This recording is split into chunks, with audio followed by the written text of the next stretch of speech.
Pemirsa, upaya untuk membenahi data penerima bantuan iuran BPJS Kesehatan justru memicu kekisruhan. Penonaktifan belasan juta peserta PBI otomatis menutup akses layanan kesehatan. Padahal pemirsa, banyak di antara mereka adalah pasien yang menderita penyakit kronis yang harus segera mendapatkan penanganan medis. Kebijakan Menteri Sosial ini pemirsa sebenarnya bertujuan baik, yakni menghentikan subsidi iuran BPJS Kesehatan untuk warga mampu untuk dialihkan ke warga miskin. Namun niat baik ini belum tentu pelaksanaannya juga baik. Para pembantu presiden seolah-olah tidak belajar dari berbagai insiden serupa. Kisruh pemenahan distribusi gas melon misalnya, kami telah menyiapkan reportasenya untuk Anda berikut ini.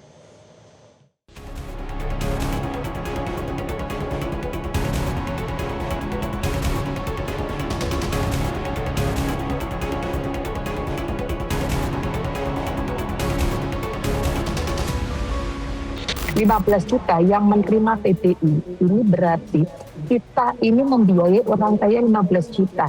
Nah, inilah yang menjadikan kita perlu untuk memindahkan anggaran dari orang kaya ini kepada yang kurang 50 juta, 54 juta dari desil 1 sampai desil 5.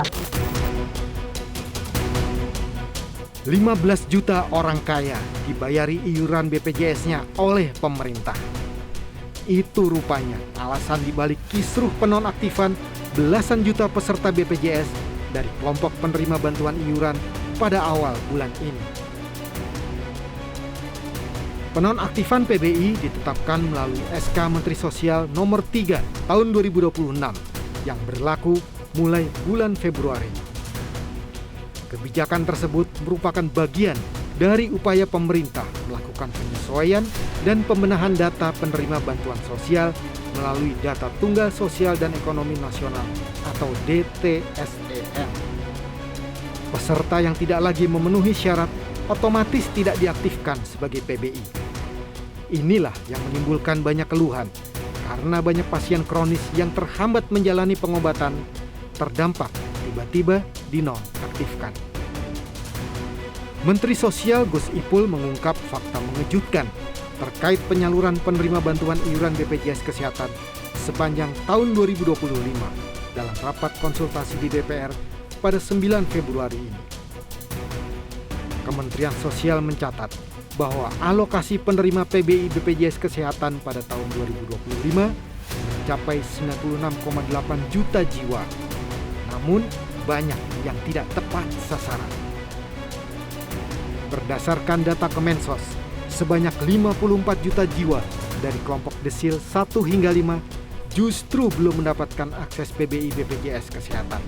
Sebaliknya, terdapat sekitar 15 juta jiwa dari kelompok masyarakat mampu atau orang kaya yang tercatat sebagai penerima bantuan iuran BPJS Kesehatan. Bahwa tahun lalu misalnya kita menonaktifkan 13,5 juta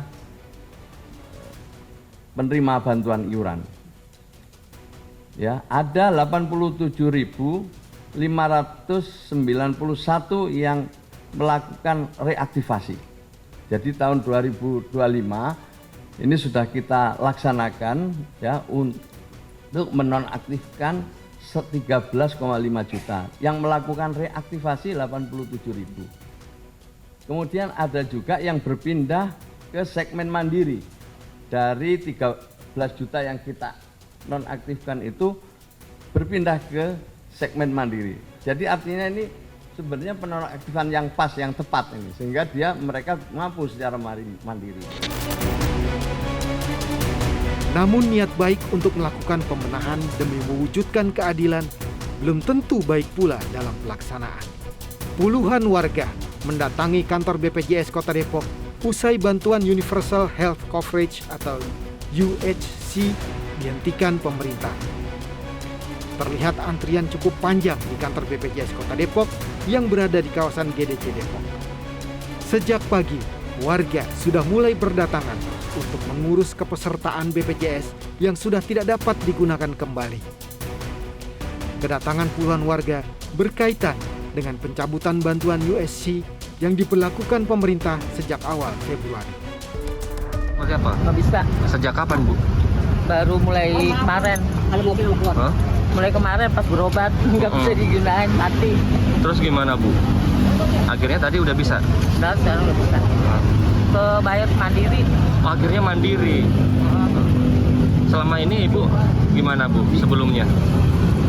Dulunya saya pakai KIS. KIS. Bu, dengan adanya kebijakan ini gimana sih Bu? Gimana ya, saya nggak bisa ngomong. Keberatan nggak Bu? Kata berat ya berat, kata nggak berat ya gimana ya. Saya nggak bisa ngandelin. Sejumlah warga Kota Semarang juga mengeluhkan penonaktifan kepesertaan BPJS Kesehatan secara tiba-tiba. Para peserta yang sebagian besar merupakan penerima bantuan iuran atau PBI dari pemerintah ini merasa resah karena terhambat saat akan menjalani pengobatan dan kontrol rutin di rumah sakit. Saat ini, para peserta tengah berbondong-bondong melakukan reaktivasi BPJS PBI tersebut. Ini tuh nggak tahu ya, kan saya masih kontrol-kontrol dan ini juga mau dirujuk untuk MRI. Nah, ternyata kemarin mau daftar untuk kontrol hari ini udah nggak bisa, itu udah dinonaktifkan. Terus saya tadi ke BPJS, kantor BPJS Ungaran itu, terus saya itu suruh ke Dinkes Pandanaran itu dari Dinkes Pandanaran disuruh ke sini. Situasi ini terjadi sebagai buntut dari langkah pemerintah yang melakukan pemutakhiran data kepesertaan BPJS BPI. Akibatnya, sekitar 11 juta orang kehilangan status kepesertaan PBI. Banyak warga baru menyadari saat berobat di tanggal 1 hingga 5 Februari. Dampaknya terjadi kegaduhan di lapangan karena banyak pasien kronis seperti pasien cuci darah dan kanker mendapati kartu mereka tidak aktif saat hendak berobat. Masifnya laporan masyarakat yang mengaku ditolak rumah sakit karena status BPJS yang mendadak nonaktif memicu DPR memanggil sederet pejabat tinggi eksekutif. Mulai Menteri Sosial, Menteri Kesehatan, Menteri Keuangan, hingga Menteri Perencanaan Pembangunan Nasional, Kepala BPS, dan tentu saja Direktur BPJS Kesehatan. Di hadapan wakil rakyat, Menteri Keuangan Purbaya juga mengaku kesal. Walau alasan kekesalan Purbaya berbeda dari jutaan peserta BPJS PBI yang mendadak dinonaktifkan. Tadi kan kalau ditanya ada nggak ruang untuk ngisi orang-orang tadi yang nggak masuk, kan ada. Kan masih 96 juta sekian kan, harganya 98. Harusnya kalau prosedurnya clear, nggak ada masalah itu. Jadi kita masalahnya adalah masalah operasional, masalah manajemen, dan masalah sosialisasi yang harus bisa dibereskan secepatnya. Kalau itu membuat uang yang saya keluarkan untuk Anda lebih kecil, saya mendukung. Ribut dikit nggak apa-apa. Tapi ini kan sama, uang yang saya keluarkan sama, ribut lagi. Saya rugi banyak Pak. Ke depan tolong dibetulin. Usai rapat dengan DPR, Menteri Keuangan Purbaya menegaskan bahwa pemerintah memiliki anggaran yang cukup untuk membiayai kepesertaan BPJS PBI. Purbaya memastikan tidak ada pengurangan anggaran untuk bantuan kesehatan tersebut. Itu nanti berarti yang dikeluarkan Kemenkes atau di mana karena dialihkan ke penerima itu Yang kita atur, kalau memang ada lonjakan yang signifikan sudah alih ya, kan fleksibel anggaran juga fleksibel. Kalau memang diperlukan banyak untuk menjaga BPJS supaya tetap sehat. Awal pekan ini, pemerintah dan DPR menggelar rapat darurat.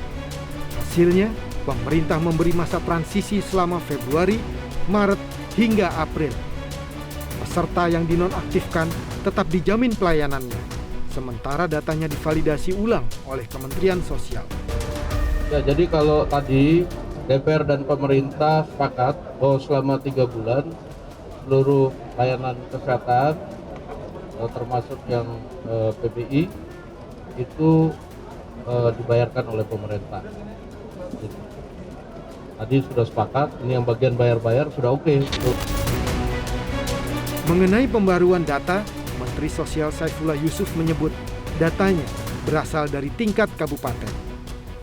Mensos menegaskan peserta PBI-JK yang dinonaktifkan namun mengidap penyakit kronis akan dijamin pemerintah selama 3 bulan. Mensos meminta rumah sakit dan fasilitas layanan kesehatan tidak menolak pasien PBI yang non-aktif. Penyakit-penyakit kronis yang membutuhkan perawatan berkelanjutan seperti cuci darah otomatis tidak boleh ditolak oleh rumah sakit dan langsung nanti pembiayaannya dibiayai oleh pemerintah. DPR dan pemerintah sepakat selama 3 bulan ke depan, Kementerian Sosial, pemerintah daerah, Badan Pusat Statistik, dan BPJS Kesehatan melakukan pengecekan dan pemutakhiran data desil dengan data pembanding terbaru. Kemudian, memaksimalkan anggaran jaminan kesehatan yang dialokasikan dalam APBN agar tepat sasaran dan berbasis data yang akurat. DPR dan pemerintah juga sepakat agar BPJS Kesehatan aktif melakukan sosialisasi dan memberikan notifikasi ke masyarakat apabila terjadi penonaktifan kepesertaan PBI dan PBPU Pemda. Juga terus melakukan perbaikan tata kelola jaminan kesehatan nasional menuju ekosistem satu data terpadu. Menteri Kesehatan Budi Gunadi Sadikin menyatakan status BPJS PBI JKN yang dibatalkan akan otomatis diaktifasi kembali secara tersentral dari pusat. Selain itu, prioritas utama BPJS PBI akan diberikan kepada pasien penyakit katastropik seperti cuci darah, kemoterapi, radioterapi, hingga talasemia.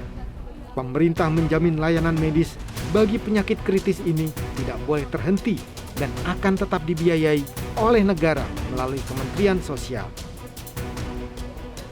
Pemerintah juga merubah aturan masa berlaku perubahan status PBI. Jika sebelumnya dinilai terlalu mendadak, kini BPJS memberikan jeda waktu 1 bulan sejak SK dikeluarkan agar tersedia waktu sosialisasi bagi masyarakat. Itu ada banyak penyakit-penyakit yang memang nggak boleh berhenti di treatment, karena begitu berhenti nanti dia bisa wafat. Nah, penyakit-penyakit ini kita sudah setuju semua orang yang tadinya anggota PBI akan direaktivasi otomatis. Jadi kalau dia punya penyakit-penyakit katastropik, kemudian kemarin PBI-nya keluar tidak aktif, itu akan otomatis direaktivasi. Jadi nggak usah datang ke puskesmas, nggak usah datang ke Kementerian Sosial, otomatis akan langsung direaktivasi. Lamanya berapa? 3 bulan. Kenapa? Karena 3 bulan ini keputusan kedua akan dicek. Apakah benar-benar mereka ini adalah targetnya PBI atau bukan. Pemirsa, usai jeda kami akan mengulas terkait dengan para penyintas bencana di Pulau Sumatera yang sudah tidak sabar lagi untuk meninggalkan pengungsian. Apalagi mendekati datangnya bulan suci Ramadan. Namun sudah siapkah pembangunan hunian yang dijanjikan oleh pemerintah? Ulasannya sesaat lagi untuk Anda. Jelajahi cara baru mendapatkan informasi. Download Metro TV Extend sekarang.